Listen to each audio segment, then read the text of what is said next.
break a trend. He became a legend, he got such a blessing. Aka manyera nane pizza, yikutse akaita mukurumbira. Proudly Zimbabwean, the country left them all. So Mandaza, the famous legends will never die. Legends will live forever. Legends will never die. Legends will live forever. Legends will never spy. Legends will live forever. Legends will never spy. Legends will live forever. Legends will never die. Legends will live forever. Legends will never die. Legends will live forever. Legends will never spy. Legends will live forever. Legends will never spy. Legends will live forever. Don't give up, you sleep up, you get up again. Mandaza kasimuza mureza winyika. Don't give up, you sleep up, you get up again. A legend will keep fighting and striving at no matter the hiccups. Don't give up, you sleep up, you get up again. Mandaza kasimuza mureza winyika. Don't give up, you sleep up, you get up. Amongst all these legends is Artwel Mandaza, the African icon, the champion, and the legend of all times. The first African to equalize world record, the first black man to be Sportsman of the Year in the then Rhodesia, now Zimbabwe, back in 1970. The man who raced against a horse in a 60 meters race and left the world bewildered by his unexpected performance. A true icon indeed. Mandaza was born on the 4th of January 1946 and grew up in Chiweshe, his home village in Mashonaland Central in Zimbabwe. He started his athletics career in 1966 as a junior athlete when he went to Mangula Mine in Mashonaland West Province, where he was working as a cashier. We can't talk about legends without mentioning Artwel Mandaza, who became the first man in the African continent, black or white, to crush the magical 10 seconds barrier for the 100 meters. That's when he equalized world record when he ran 9.9 seconds in 100 meters race in 1970. It was labeled the wind assisted. He was hailed the African rocket and Sir RT. In the present day, Usain Bolt's best record is 9.58 seconds, which is just about a 3 milliseconds difference from Artwel Mandaza's best. The most interesting event was when I went to South Africa, 1970. I did run in South Africa 100 meters and I equalized the world record. The time was 9.9 seconds. And in South Africa, they couldn't believe a British person could run 9.9, equalizing world record. Instead, what they said was wind assistance. They said it was wind assistance. I wasn't very disappointed because I said, so God loves me a lot. The wind was in my lane. Number two to me was the South African. His time was no wind, but my time was wind. I said, how can that be? Same race, wind was with me, not with South African. I would say, because that time I equalized world record, I would say one of the most unforgettable events I did. The performance of most, if not all, of today's athletes is being enhanced by the use of drugs. But the performance of this legend from way back in the colonial regime was a natural talent enhanced by just greens, meat, eggs, and milk mostly. Artwel Mandaza became one of the world's best and the fastest from the south of the equator.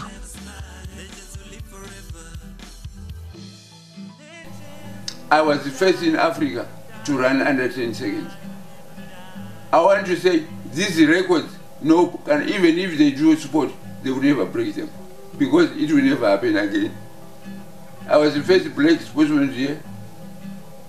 I was the first in Africa to run under 10 seconds. And I would like to say, if I'm not mistaken, one paper even said, south of the equator, I was the first one to do such kind of performance. Amongst the multiple medals and trophies that Mandaza obtained during his time were 6 gold medals won in 2 days. It was on the 6th and 7th of June 1970, after a 5 weeks break with his thighs strapped when he ran in 6 events and won 6 gold medals, broke 4 records and was instrumental in setting 2 more. The main event, in which Artwel completely astounded the crowd and even his teammates, was the last relay. Mandaza running the last leg, he took the baton 40 yards behind his Rio Tinto opponent. And pulling with tremendous power, he achieved what was considered almost impossible. He overtook his opponent 100 meters from the finishing line to win by 10 meters. Oh my God, what a performance. The Rio Tinto guy was at a corner before I was given the baton. Man, I will never forget that. For me to believe I'm a good asset, that race makes me feel good. Wow. I followed the guy when I was given the baton. The way I did run this corner, I'm not sure what I did run like what. When I got to a straight, that person had not finished the back straight. And I said to myself, I didn't talk to anybody, but in my mind, I said, I'll catch that guy. I'll catch you. I'll catch you. The whole stadium, people were quiet. And I was following the guy. And I could feel myself moving. You know, when I got to 200 meters, just at the corner, I got it. There was only 100 meters to go. I overtook that guy. Wow. And I was in front. I won that 4x4 for Mangula. And I remember I had a coach, a white guy, tall, a horse ready. I remember him carrying me like a baby. He was so happy.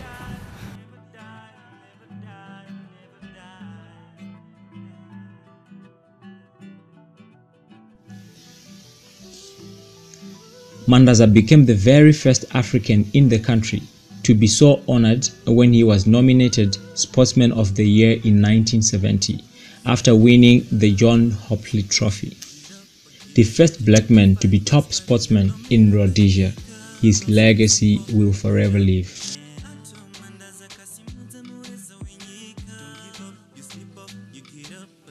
At the age of 37, when he was the national coach of Zimbabwe athletics team, Mandaza the Legend raced against Chesterfield, the horse, also known as High Chester, in Borodale Racecourse in 1984. One of the people in the racecourse on that particular day was Minister of Youth, Sports and Culture then, Comrade Simba Makoni. Now I would like to talk about the story of the horse. Many people have never asked me why I did race a horse. Now, the reason why I raced a horse, by then I was a national coach. I was at Morris Depot, training the athletes who were going for Olympic Games in Los Angeles. This is when the president of Zimbabwe Olympic Committee, Tommy Story, came to me with the treasurer, and they said to me, Artwel, you know, we've talked to border people. They've said, if Artwel can race, our fastest horse, the name of the horse was Chesterfield, but in the papers, it's an advert. It was I Chester, I Artwel. Now, they said, if you race a horse, then you are going to get money for the horse. All the people are going to get inside. All that money will be given to Zimbabwean Committee. I said, no problem. I then asked it, because in the team, I was training an athlete from Tanzania. I said, would you like me to run with this Tanzanian? And they said, if you are happy. I then said, look, I have not been an athlete for a long time. You know I've been a coach. Can you give me 1 week to train? And they said, Artwel, I think I've got 1 week, because it was a Monday, and they said I was running on Saturday, which means I had enough time to train. So that whole week was spent like that. Come Saturday, they came to take me from my stable to Borodale.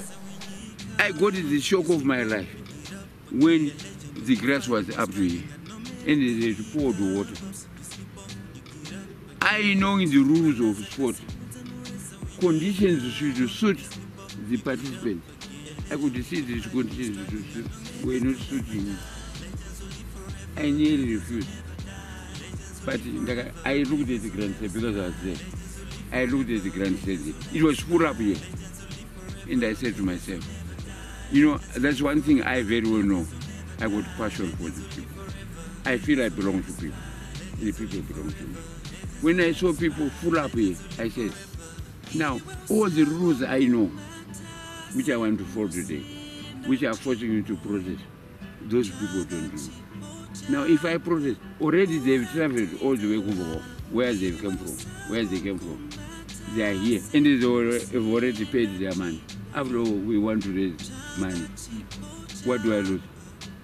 I just said in my head, I said, start this. Off I went. But let me tell you, she was there to do much. I don't want to joke. Can I put you on? I was right in front. She was my shoe. She don't have to sit down. In a no more of his stretch. What is that? That's how I find a brother. The guy died so. Couldn't want to see you. I know you want to get a jaguar. But I wrote them. Panada, but I'm going to go to Tuna Rafael. Some people in the paper now they say I was beaten by the North.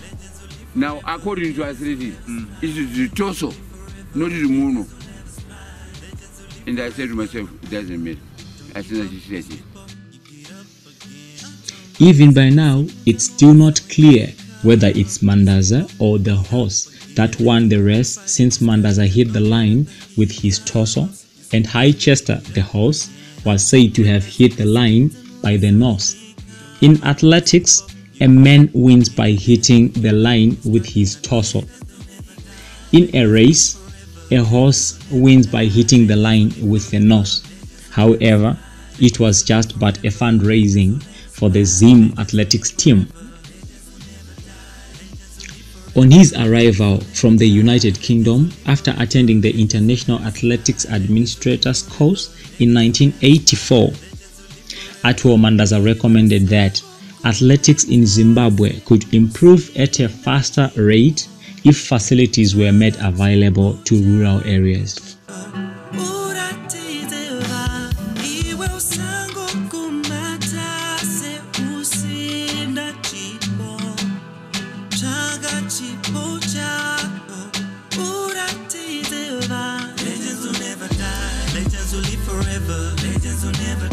You know, when I was growing up, I was born in 1965. But from the time I started to understand what was happening in my country, the name that we used to hear so much being lauded in schools, wherever we went, was the name of Artwel Mandaza. You know, and my parents were telling us that man is the fastest runner in Zimbabwe. And then I started to go to school in 1972. That's when you had already been starting to set your... That's when I went to Olympic Games. Yeah, you had already started to set your records. So essentially, the record that I want to talk about is the 9.9. I think most people don't know that you are a legend. Because there's a young man called Usain Bolt. And Usain Bolt is a Jamaican young man. Yeah. And I think he has run like 9.83 seconds. And that is quite recent in modern times. Yes. And yet you set your record in 1970, right? 1970. 9.9. Yes. And that is fast. You know, Georgia, that is fast. One thing I want to say about this one. My friends who did 9.9, they did that in top class competition in America, running on synthetic track. I did 9.9 on synthetic. Yeah. And you know, I agree with you. You have triumphed against all odds, Ms. Mandaza. Because the white men could not believe that a black man could run that fast. No, they couldn't believe. All I can say is that you are a true legend. Very humble. And this country owes you a lot. And for those that are watching this program, I hope you can do something to honor this great man. And I hope your children can also be inspired by this story. Legends who live forever. Legends who never smile. Legends who live forever. Legends who never die. Legends who live forever. Legends who never die. Legends who live forever. Legends who never smile. Legends who live forever. Legends who never smile. Legends who live forever. Iwe usango kumatase usina chipo. Chaga chipo chako uratize